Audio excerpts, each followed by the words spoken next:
Well, I'm sure everyone is now delighted that we can turn our attention to what I should describe as the main course of today's proceeding. And it gives me great pleasure to introduce today's speaker, Dr. Katherine Wilson, no relation, who is currently an Associate Professor of Later Medieval European History at the University of Chester. Dr. Wilson is the Principal Investigator of an Arts and Humanities Research Council-funded network grant on the subject of the mobility of objects across boundaries, 1000 to 1700, partnered with the Open University and Grosvenor Museum, Chester. Now, today she's going to be exploring the importance of studying everyday objects from the past and in what ways they can help us to understand the present. She'll be looking at medieval objects excavated in and around Chester, which are currently held in the Grosvenor Museum, and stories they have to tell. So given that you're probably sick of hearing my voice, and I'm really looking forward to this, it seems to me really unusual, the things we're going to hear. Without further ado, it's over to you, Katherine. Thank you very much for that kind introduction. Yes, so as we said, I'm going to be talking about this Arts and Humanities Research Funded Council project that I've been leading since 2018. And that project is now in its final phase of what's called follow-on funding for impact and engagement. We were granted an extension by the HRC very kindly. And so I'm going to integrate some of the outcomes that we've got planned for next month in forms of exhibitions that hopefully you'll all be able to visit as well. So the title is Telling Stories from Handling Medieval Objects. It's about the project, it sits within the project, which is the mobility of objects across boundaries at 1000 to 1700. Today I'll focus primarily on the medieval objects that we've been working with. Okay, there we go. Got two screens going here in my office. It's very complicated. So today what we'll start by doing is we'll start with the objects. And that was the way that we started in the whole of this network and this project. We wanted people to come to the objects without knowing anything necessarily about them, to ask very basic questions about the objects and see what responses participants, both academics, the public and school children had towards these objects. So we'll start by doing that, albeit without the objects. I might do a lot of kind of this to kind of show sizes of objects, but we will see the pictures of them. Secondly, we'll think about the stories that these medieval objects have to tell, particularly about the mobility of the medieval past. Thirdly, we'll think about why, I obviously think it's important to study these kinds of objects, but how do we tell other people other than myself that this is an important study? So how can it perhaps help us understand our present? And that links on to number 4, which is how do we make these objects? They're often not seen in museum collections. There's loads of them, but they're not often out in collections. How do we make them accessible to members of the public and to educational practitioners and to students of all ages? And along the way, I'm going to give you a very sneak and privileged peek at, hopefully, if it works, I'm saying this, but if the YouTube video doesn't work, then I'll send you the link afterwards. I'm going to give you a link to some of the digital reconstructions that we've done for this project and the exhibitions. So as I said, this project was made possible by funding from the Arts and Humanities Research Council. It wouldn't have been possible without them. And it's run from 2018 to 2022, now into its final phase.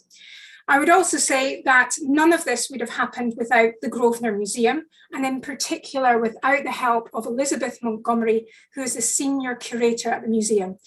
She has been pivotal in letting us take these objects out into shopping centres, into schools, to be handled, to be used, to be investigated. And it's without her, as well as the HRC, this simply wouldn't have happened. The first stage of the project brought together academics, a range of academics from different disciplines. So I'm a historian, although I was also trained in archaeology and art history at the University of Glasgow many years ago. And we brought together people like that, also digital humanists, linguists, a range of academics, museum curators, to bring them together into workshops to give us, to work with these objects that we'd selected, which objects have we selected? We'll tell you about in a minute. We targeted the Grosvenor Museum collections. I'm obviously at the University of Chester, but because the Grosvenor Museum is well known for its Roman collections, but it has hugely extensive collections from the medieval period that are less well known, perhaps, less well investigated. And we wanted to also showcase these amazing, it's a really internationally significant collections of the Grosvenor Museum as well. So we were interested in objects that didn't necessarily have known historical narratives attached to them. Everyday objects that were owned by, say, the majority of people, the 80% across medieval Europe, rather than the 20% or the 10% of the elite. So we chose objects such as shoes, tiles, keys, chests, and devotional tokens and pilgrim badges to do this. We also wanted as well to then, in the latter stages of the project, that's what we've done now, is to bring these collections to public attention. But also, an underlying reason was, as I said, Chester is well known for its Roman past. I think that's what a lot of people come to Chester imagine, it's something that's really visible or people have heard about. But less well known is the fact that Chester, of course, was an international connected city in the Middle Ages. And so we wanted to retell that story as well. Okay. Slide 4. Okay, so let's begin then by having a look at some of these objects that were excavated in and around Chester. And you're going to have to, for a moment, I'm going to ask you to start from first principles, just in your heads. You can imagine what it might feel to pick up these objects or look at them. And we're just going to take a couple of minutes to go through pictures of some of the objects and start from these basic first questions that we ask everybody on project to do so. So this is a picture of some of the amazing tiles that the Grosvenor has in their collection, medieval tiles. So just take a moment to think about picking out what are the visual elements that you can see, that you can go in on. Can you see particular colours that attract your attention in and amongst those visual pictures? You're going to really have to imagine this one, but what do you think it might feel like to pick up one of these tiles and handle it? What would it feel like in your hand? Line to that, what kind of materials do you think are embedded within these objects or they're made out of? Now that you've thought a bit about the objects themselves, maybe jump out to an idea that you have about how you particularly think this object was used in the Middle Ages or subsequently after that. Do you think that tiles were likely to have a sense of mobility around them? Did they move? Did they travel? Or are they more static in one place? And finally, who do you think were the owners of these tiles, or who commissioned these tiles as well? If you've, doing that, you're imagining handling them. Also, just take a moment. I'm sure you've noticed the little cheeky face that's up there in the corner that's sticking its tongue out at you. One of my very favourite tiles there. Let's move on then to the pilgrim badges and the devotional tokens that are in the collections of the Grosvenor. This is not all of them, just a small selection. Now, I've also here, it's difficult on screen, these are blown up larger than they would be in real life, of course. So some of these are actually quite tiny. I'm going to do my little finger like this, about, let's say, knee high there. This is the general size. Perhaps the maximum is this size of these objects. So again, we've got a range and a variety here, perhaps a lot of different shapes, a lot of different visual elements. But instead of me going straight in to tell you about it, again, what are the visual elements here? There's quite a lot on this. Design, imagery on these items. What can you pick out for yourself for a moment? Obviously, if you were picking these up as opposed to the tiles, would these feel different in your hand or how you might use them? Thinking about that again, is there a different range of materials that these are made out of in comparison to the tiles that you've just looked at? If these are, I've given you a title of Pilgrim badges and Devotional tokens, how exactly do you think these might have been used by the people in the past? Where did they come from? And who do you think they perhaps belong to? Let's move on now to another item that we chose for this project, which is shoes. Now, these shoes are definitely from a range of everyday people in the past. And we have here on this picture, you can see quite differences in the form and the completeness of the shoes that are here. So again, we've maybe not got so many kind of visual elements or designs here, but what would these feel like if you picked them up? What exactly then, if it's the leather that they're made out of, but what would that feel like now, today? How do you think these are used? Are these for manufacture? Where have they been used? Where have they come from and gone to? And who perhaps wore that very complete shoe that we have there? And to finish then with keys. If we also studied chess, but I'm going to leave that so that you come to the exhibition and see the chess in the exhibition as a teaser, or you can ask me about the chess that we studied as well. So the Grosvenor has another fantastic collection of keys. You might think, oh, keys, really? Are they interesting in any way? Why were they interesting? But what are the complexities here that you can see by just looking at these objects? Just taking a moment to do that. What are the differences in sizes and shapes that then tell us perhaps about how you think they were used and who they perhaps belong to? So these are the questions that we challenged our participants with.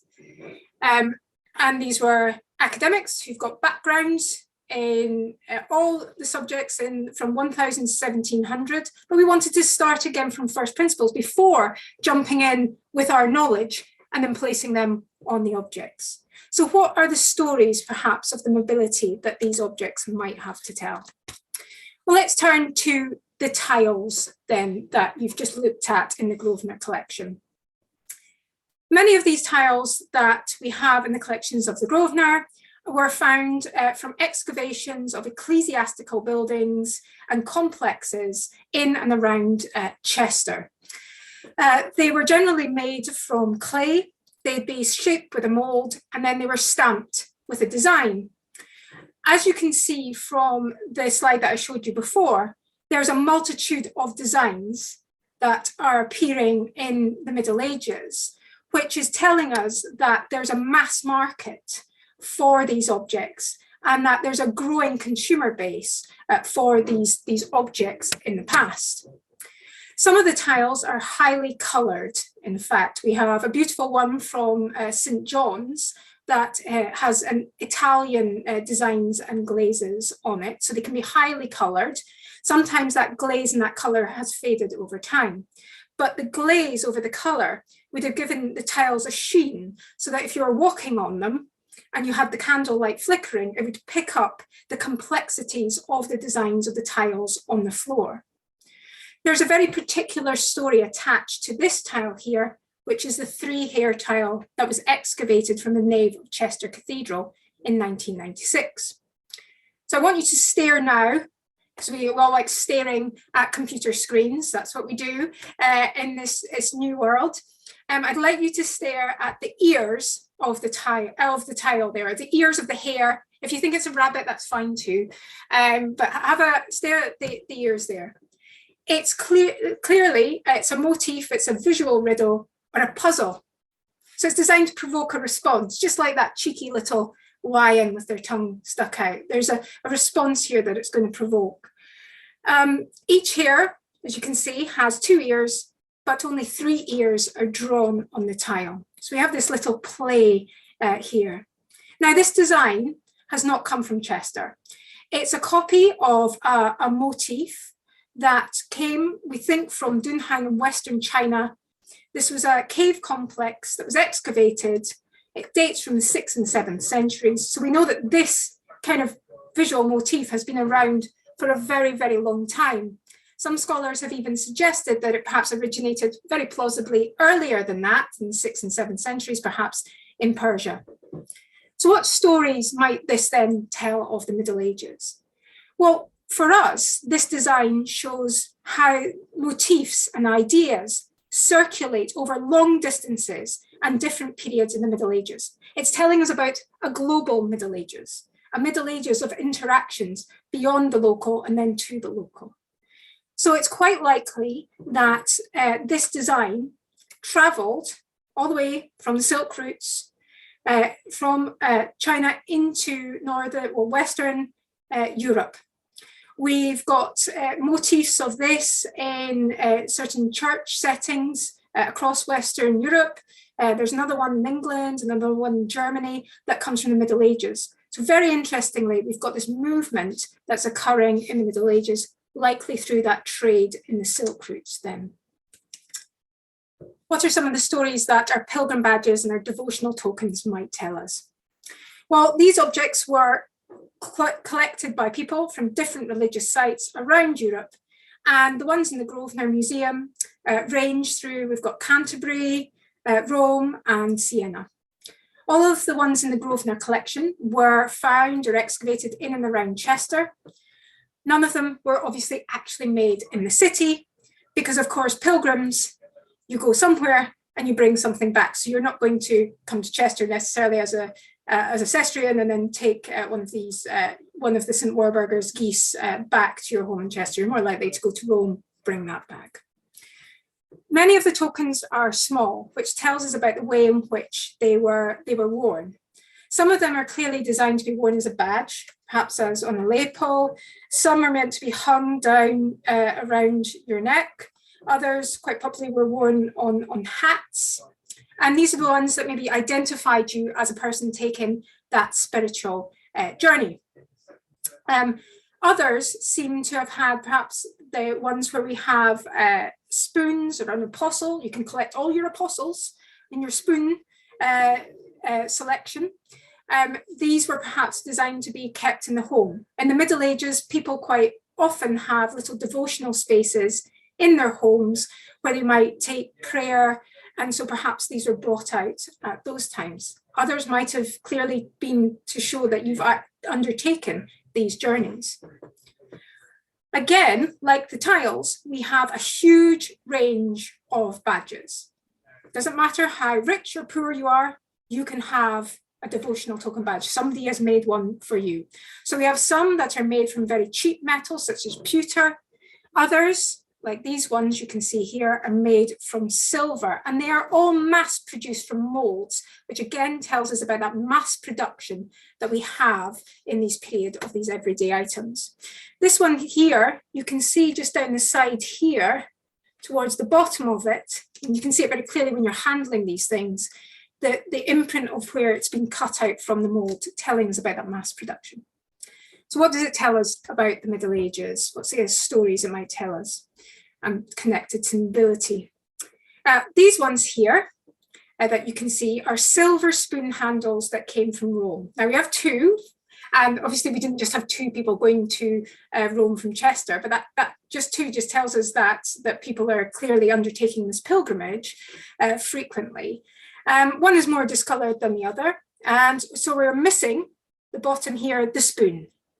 Okay, what we have here is the face of St. Peter, associated with Rome. I like to think here St. Peter sometimes he looks to me very contemplative about having a cockerel sat on his head. At other times he looks a little grumpy about, somebody designing this, but this is our silver spoon handle here. So this tells us very clearly about this constant mobility of people in the Middle Ages, their travels to other places that we might not expect. We might not commonly think of the Middle Ages as a place where it's interconnected and people are traveling, but they are. And people are traveling over long distances. It also tells us about the objects that they bring back. These objects hold then memories and experiences of those travels people have undertaken. And let's turn now to the shoes. Well, the shoes were an object that I would say disquieted the academics the most in their workshops. We had this huge range of pieces of leather and reconstructed shoes in front of us in our workshops in 2019. And it was the academics were saying, this is very eerie. We have imprints of people's feet from the past laid out in front of us. And the Grosvenor has an excellent collection of shoes and pieces of leather from the 13th to the 16th centuries. They were found in the city's ditch, so I'm reliably informed. They've been discoloured by the mud, so they look brown, but they weren't obviously all of them brown in the past. The leather could be coloured. We have excavations from Sweden in the later Middle Ages where shoes have little bits of silk sewn into them so they can be embroidered as well. So, don't think that when we see them in the exhibition, everybody's just wearing brown shoes. The drying out and the preservation of the shoes has also obviously affected them. They're smaller than they were in the past. So we have ones with very pointy toes that I showed you on the slide before, and people say, oh, people have very small feet. They didn't. It's just that it's shrunk down from the normal size. We have really interesting tales about shoes and their manufacture from the collection in the Grosvenor. Some pieces are pre-cut soles that we see manufacturers trying certain things out and then they've clearly thrown them away because that's not worked. We've got bits that they're made with ready holes made for stitching, telling us about the fact that you've got makers who've got a range of shoes on display and then are making them to fit people's feet, or they've got ready to wear shoes as well. Again, that mass market that's emerging. So there's different shoe styles as well. There's different fashion trends that we can observe from these shoes. We have the pointy 14th century poulain shoe that was particularly fashionable in the later Middle Ages. And then in the collections of the Grosvenor, we move on to the more square-toed shoes that we get appearing across continental Europe towards the 16th centuries. So again, this tells us a story of consumers and makers responding to the wants and needs of these consumers, but also innovating in the products that they're designing. What stories can these shoes tell? Well, they show sometimes signs of their past owners. In this one here that will be on exhibition at the museum, it's one of our most complete shoes at the Grosvenor, we can see where someone's toes have stretched the leather. And that's where the handling is wonderful, because you can really get up and look at where that person's past ghost of a foot has been. We can also see stitch holes where the shoe has been repeatedly recycled. And of course, now we don't recycle or redo our clothes as much as we did in the past, although I have been known to always do that with my clothes. But in the Middle Ages, it also tells us about the burgeoning second-hand market that we have across Europe. We have guilds that are devoted to the second-hand market in shoes, clothes, etc. Across Europe as well. So that recycling is a very important part as well of the Middle Ages. So the shoes are evidence of those movements, but movements of everyday people, not just the elites, of more than just that 10 or 5% that we often talk about in the Middle Ages. Keys. What are some of the stories then that keys can tell us? And why will I make keys interesting to you? Well, keys were these keys that we have in the Grosvenor collection. Again, they've been found in all the excavations that have taken place over many years across Chester. Some in the church sites, some in the sites in the roads, and some at trading sites just outside of Chester. With the keys, there's a huge range in the size, the shape, and the decorative quality of keys. So keys are not just functional, they can also be status markers depending on what they are used for or how you are wearing them. One of the things that's fascinating about them is you can see the different complexities of locking mechanisms, which gives us a clue as to, is this really a thing that's really needing to be protected? Some of the larger keys are clearly for complex door lockings. Some are for larger chests. Some of the small ones are for caskets and boxes.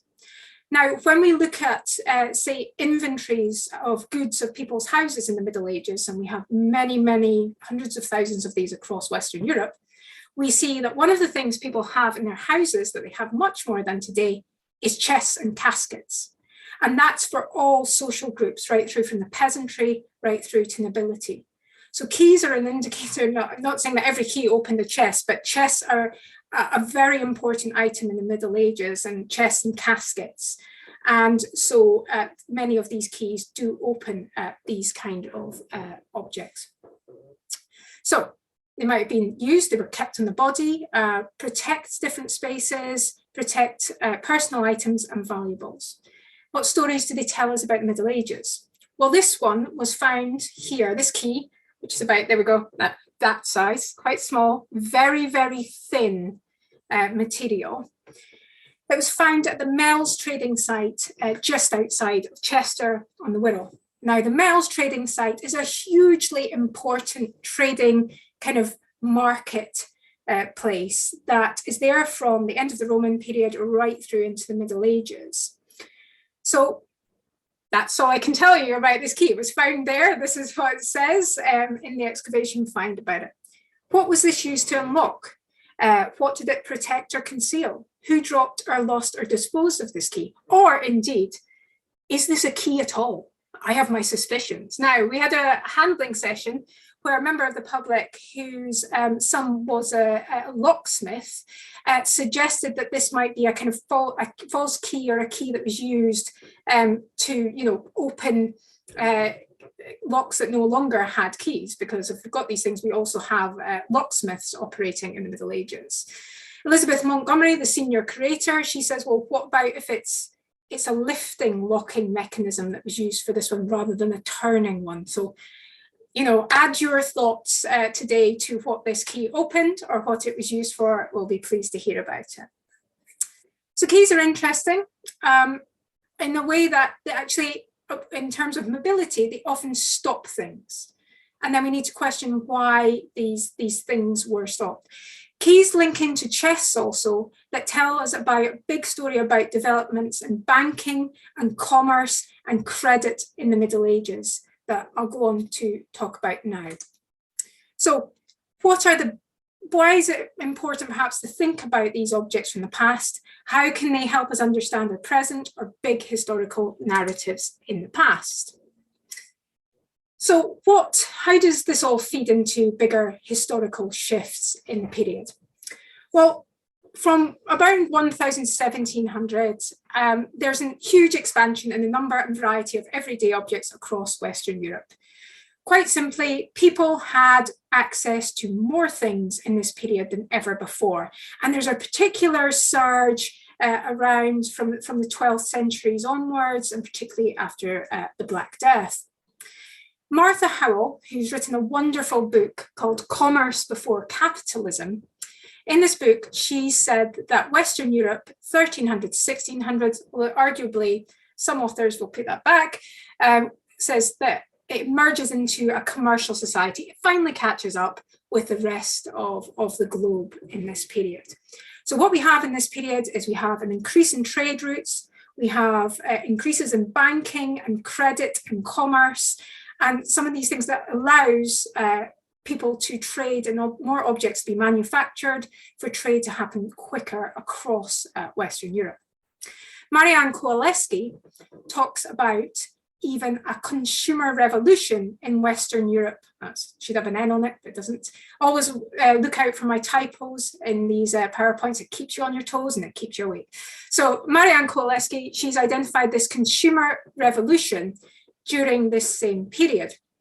And she has quite boldly stated this. This is something that we might say, well, doesn't this consumer revolution really happen in the modern era, so the 19th, perhaps in the 18th century onwards? But she said, no, it also occurs in Western Europe in the 14th century. She situates this kind of surge in people using more things, particularly after the Black Death pandemic, Because very sadly, of course, where we have in some areas 30 to 50% of the population dying from 1347 through to 1353, 4, when it passes finally out of Russia, we obviously have people who are left have more wealth in their pockets to spend. So importantly, this close scrutiny of everyday objects alongside the written material and the visual material that we have from this period can help us further understand the reasons for these changes. And this is because, so if I, as a historian, I work with, say, household inventories that tell me about objects that are in people's homes, they're drawn up for tax reasons after death, or there's wills that are made to gift objects. But it's only by looking, so I can say, yes, there was more things in people's homes, these different types of objects. But by looking at the objects alongside my written sources, I can get a real sense of why it is that these users wanted these objects. What is innovative, perhaps, about these objects, or why they might be desirable to so many people.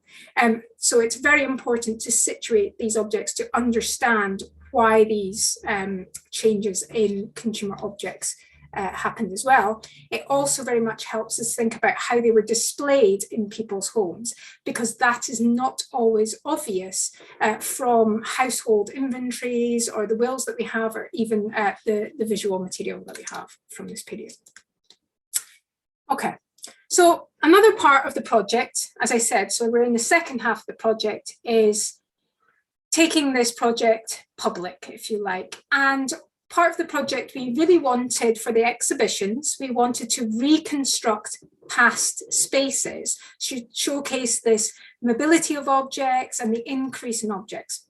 So we chose St. John's Baptist in Chester, and we chose the Water Tower in Chester. And I will show you, hopefully, the reconstructions in a second. Why did we choose, firstly, St. John's? Well, St. John's was a major pilgrimage site for the Holy Cross in the Middle Ages. It's a major religious site in England. It competes with St. Warburg's, which is later ones now, Chester Cathedral. It showcases that mobility of the objects that's very important in the devotional tokens that many people still do today. And there was another reason we wanted to choose St. John's, is that today, if you're a tourist and you come into the centre of Chester, you might sometimes just stick to that centre beside the cathedral, the town hall, and perhaps you won't get as far down. You might get down to the forum, you might get down to the Roman remains, but you might just not go across and look at the wonderful site that St. John's is.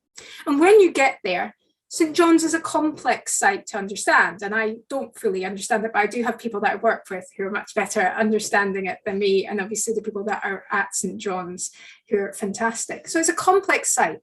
In this rather grainy photo that I've given you here in the middle, so squint, you can see we've got the entrance to St. John's, and then there is a tower that was there in the Middle Ages, but is no longer there. That's hard to visualize as a member of the public, or to immediately think, oh, well, I understand what that tower would have looked like. At the back of St. John's complex, there is another set of ruins, of very extensive buildings at the back. And we're told about them, but again, it's hard sometimes to put that all together as one if you're visiting as a member of the public. So what we did, I say what we did because this is absolutely not my work. We brought on a company called Dextra Visual. And Dextra Visual specialise in VR, virtual reality and digital modelling of historic sites and buildings. Now, Martin, who is the head of Dextra Visual, used to work for the police. And he didn't just work for the police, he used to reconstruct crime scenes. So this work that he undertakes is, now I'm going to use the term forensically exact, because it is. He is an amazingly precise modeler. And what this slide is showing you here is the stages that Martin went through to historically reconstruct as far as he could. We have some licenses in it, some little jumps in imagination, to try and reconstruct St. John's in the 14th century, the mid-14th century. We also wanted to reconstruct the water tower in Chester that sits on the city walls for our exhibitions. Why did we choose this? Well, Chester was the most important port city in northwest England in the Middle Ages. It's called this, but it's missed because it's not visible when you go there. The Dee has receded, the sea has gone. How can you imagine a port city that used to be in the 14th century? We know from the accounts that we have of writers of the time and of port accounts that we have ships coming in from Spain, France, Ireland, and Scotland. We have pilgrims entering into the city from across Western Europe to visit these pilgrimage sites. And we have goods coming into the city from international networks that have been influenced by global trends. So we wanted to give a sense of this commercial background to Chester, to demonstrate the diversity of the goods and the peoples that are coming into and circulating in Chester in this period, to think about the local global connections of Chester as a city in this period. This is the water tower today, a hidden site, she says, question mark. On her. That's because it was a hidden site to me. I've been at Chester at the university now for a decade, but maybe it's just me. So maybe I've just made this project all about me, but I find these things hard. I love looking at them and walk past this water tower in the city walls, but you can't get right into it.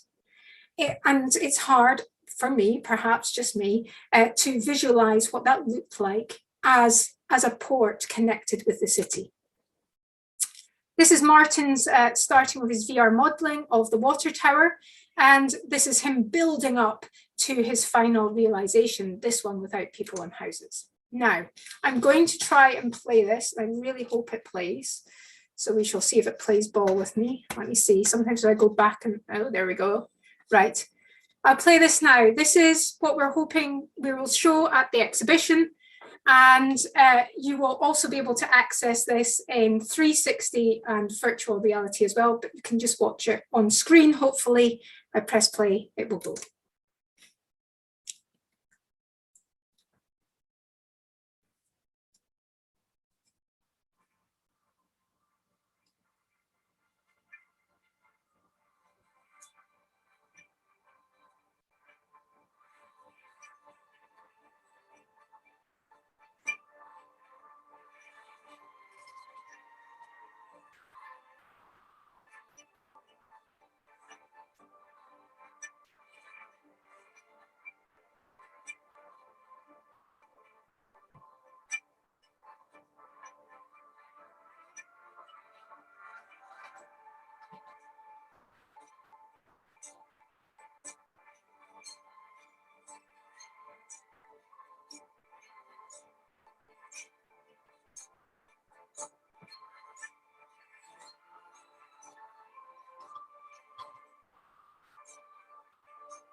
Okay, well, I hope that you've enjoyed that work by Martin there.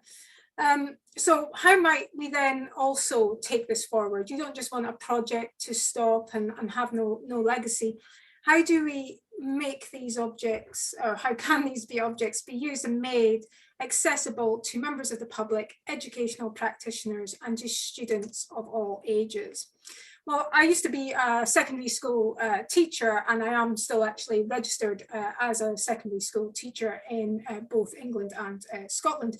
And part of the project has been working with my colleagues in education and children's services at the University of Chester to develop what we call education object boxes for schools. So in the first phase of the project, we went out and we visited about 400 pupils across North Wales and Cheshire in schools. Our students who were training to be PGCE teachers designed lessons and delivered some sessions with the objects in schools. But in the latter part of the project, we need to make this a sustainable experience where teachers themselves can order boxes from the museum and themselves then download and access free resources to teach with these boxes in the classroom. So the project has thus, because we had such support from wonderful teachers from primary and secondary schools, they came in for 2 days last year and they designed the resources that they wanted for stages right through from the primary into the secondary curriculums. So we now have object boxes to offer, medieval everyday life, a global Middle Ages medieval trade, Pilgrim religious and spiritual journeys and places, regional studies, which is now a big part of the primary and secondary curriculums, and a box for the primary curriculum, although arguably the primary curriculum, of course, can use all the other boxes as well. So this was one of the key kind of things that has also been part of the project. These are some of the resources that are free for teachers to download and access on our website that were designed by them. And so they came up, they said, well, we just want to take a box into the class and we just want to start teaching. So they designed for themselves lesson plan ideas. There's an overview of what's included in these boxes. They've got handling session questions to get started with that section.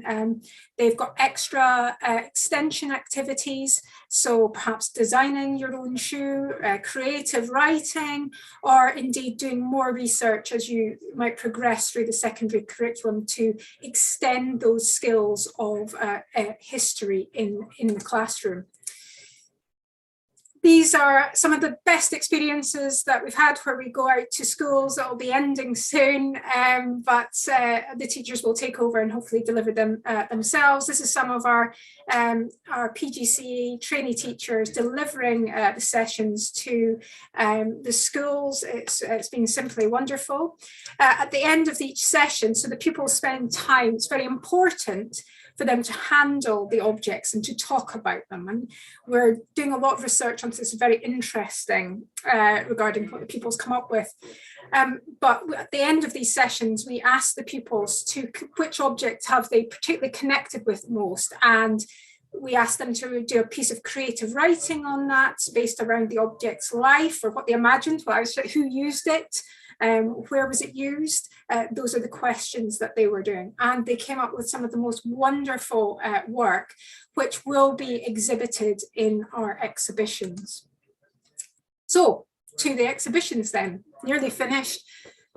Please do come along to our exhibition that opens at the end of next month in the Grosvenor Museum. So from the 30th of April, this Saturday, you can come along to the Grosvenor Museum and you can see our exhibition that will be there. Now, I'm hopefully, if they haven't blown up in the kiln, we have a person who is making us a replica tiled floor that you can walk over.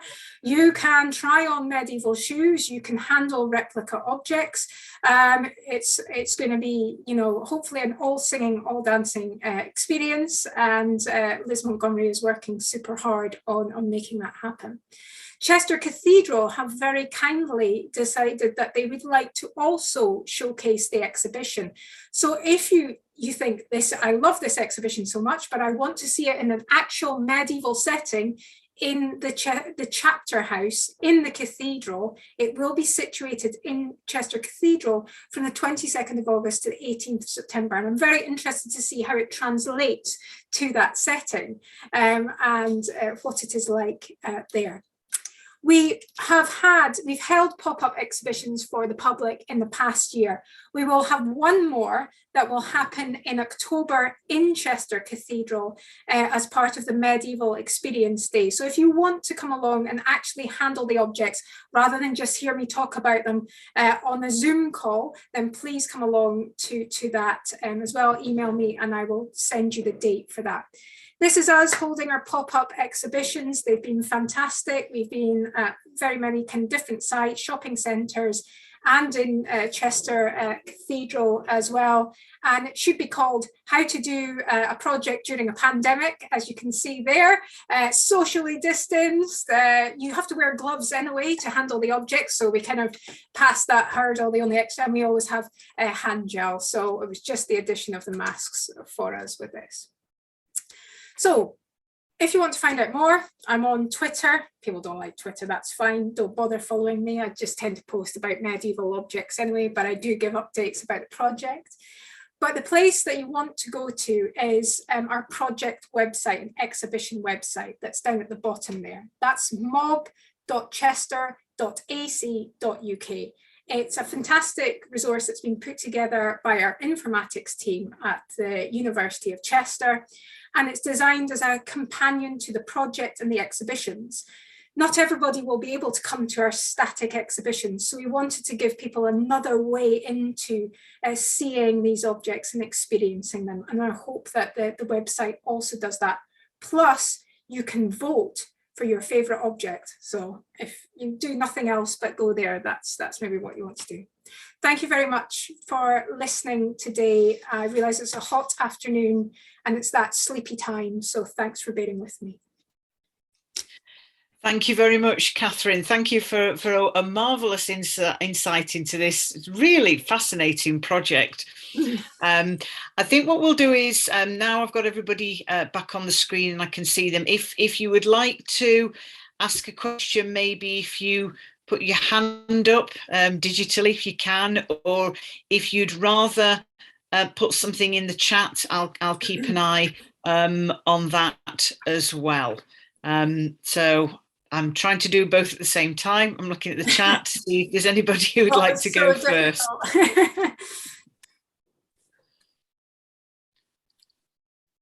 Right, okay, James. Can you hear me? Yes. Yeah. Well, thank you very much. It's a very interesting presentation. So my background is all in economic history, and one thing that we talk about a lot and told about a lot is that, you know, the period following the collapse of the Roman Empire was a terrible period economically, that we see big drop-offs in trade and consumption. I was wondering about what Chester looks like in a sort of broader, even just British Isles or European context, in terms of the sort of finds that are available, and whether this sort of material culture is a big drop-off compared to that very vibrant Roman history you talked about. Just interested, really. I don't know regarding the post-Roman period. That is a question from my husband he's the one that does 400 through to 1100 in terms of the drop-off of that. What I do know is that our project starts around that time that urbanization really starts to kick off across Western Europe, which is from about 1000 onwards. And in that sense, Chester has been kind of described as a kind of regional city. It's kind of downplayed. I don't know if that's true for the earlier period, but certainly for the Middle Ages, quite a lot of the writing on Chester sometimes sounds a little bit negative in terms of its commercial or economic links. But in fact, the finds that we have and also the documentary remains point towards an international connected city. Now, one of the things I would say about for your period, for the post-Roman period, is to check out the Mel's trading site on the Wirral, because that is very still active from the end of post-Roman period onwards. And it has some, I think it's got connections, there's finds from Syria and things like, so it's a global site. Apologies. I think that's a dog walker just texting me. Sorry. So that might give you a sense into the finds in terms of Chester. So sorry, I got distracted there. So definitely check out the Mel's trading site. There's the really good book on it by Jeff Egan, I think, and David Griffiths. So in my perspective, then from the medieval period onwards, it is, I think, it's kind of missed as an international city. Now, I'm not saying that it's necessarily on a par. I work particularly on Bruges, or it's League of Ghent or Siena, but it doesn't matter about that. I don't like this ranking of cities in economic terms, because it's not a very helpful way to think about. I don't see that why we should think about this is more important than another. They're all interconnected nodes in networks, and we should be thinking about them in that sense. And the quality of finds that we have from Chester through archaeological record, but also from the documentary record in Cowles, is really great. And I would like to do my second project on this, which will be going into the HRC, would be to work with that and really retell the story of Chester from the Middle Ages. Thank you. Catherine, can I just ask why the particular types of objects that you selected? Could you say a little bit about that? I can see that they're obviously interesting things. Okay, thanks, Stu. Were there others that you could have selected? What did you? Why did you narrow it down to those particular 5 categories? We narrowed it down to those 5 categories because we were thinking about for the project in terms of their mobility, and that was the story that I kept coming back to in thinking about these. And also we were also thinking about what was immediately as well practically accessible to us in the museum collections, and what we could take out easily to the public and to practitioners. But that was particularly, we chose them because of the ideas of mobility. The tile, for example, we were particularly engaged with because of the hair tile and those global links. So that was an immediate one. But then a lot of the other tiles have continental connections to them as well. The Pilgrim badges and devotional tokens are an obvious idea for that mobility of those spiritual journeys. The shoes, because they give you a sense into mobility in a different way, and the collection that the Grosvenor has, I think, is completely kind of underrated as well. We also have chess, which I haven't talked about, which we did also pick. The Grosvenor has a kind of 2 chests that are very interesting in its collection. And chests are integral to mobility across the Middle Ages. So we have big itinerant households circulating with their chests. They keep people's goods, they're moved about from trade and travel. So that was the reason that we chose the chests. And in the exhibition, we will showcase the goldsmith's chest of the 16th century and a painter's chest from the 17th century. So it was about that mobility, but also accessibility, because you're right, we could have extended that. We could have also included the ceramics that are within the collection, and we have included them for the exhibition. So we've added a couple of extra to the exhibition. So extras, the ones I've shown, will be chests, ceramics, and coins within the exhibition. And obviously we've left out, there's another fantastic collection, which is of glass that they have as well. So we could have kept going, but we had to narrow down. We also wanted, when you're working with academics in the workshops, we wanted to keep things really focused on, say, a set of 2 objects per workshop, to really focus attention on these objects rather than go for, many and lose focus. Thank you. If I just squeeze one more in. When you're talking about chests, yes, roughly how large are these? The ones that will be in the exhibition. Okay, so the goldsmith's chest of the 16th century is doing this. It's about that big and that high. It's made entirely of wrought iron, and it's never been opened. It has has a false lock in the top and a locking mechanism that would have allowed it only to be opened by 2 people, which is very common for guild chests in the Middle Ages. And the painter's guild chest is smaller. It's about that size and made of wood. So those are the chests that we'll showcase in the exhibition, and they're very interesting. If you're really interested in chests, I've written a paper in Interdisciplinary History, the journal, on medieval chests and about the way in which they facilitate the expansion of credit and trade in the Middle Ages, but also the way in which, in fact, the people's anxieties and emotions become attached to them, because they're seen as places where you can hoard items, greed, jealousy is all surrounding chests. Chests are very important in the Middle Ages. When I think about chests, I'm thinking them about them as a storage for correspondence.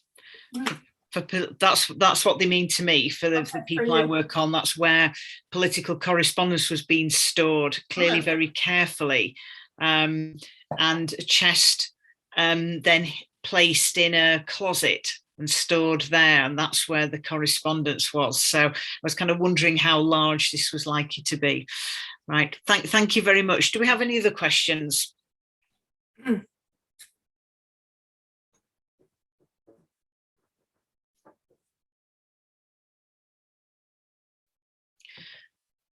I think we've obviously worked you very hard, Catherine. I think it's your paper has been or your lecture's been very, very informative, and you've given us such a real insight into the project work that you're doing. And I think we've noted when the exhibition is going to run. So we do wish you all the very best with that. Thank you very much. Thank you. I hope if you come along that you all enjoy it. So please thank you. Let us know what you think. I'm just going to hand back to Arlene, who I know will want to say a few words. Thank you. Well, I'd like, obviously, to follow Fiona and say what a fascinating tour. And I think what really impressed me in lots of ways, well, everything did, but your outreach educational program, the way you're bringing children and young people into it. I mean, all too often if I ask young people in my family, how was history today? They go, boring. So it's lovely to see that how they're handling the objects and the boxes you've made up for them. So thank you so much. And perhaps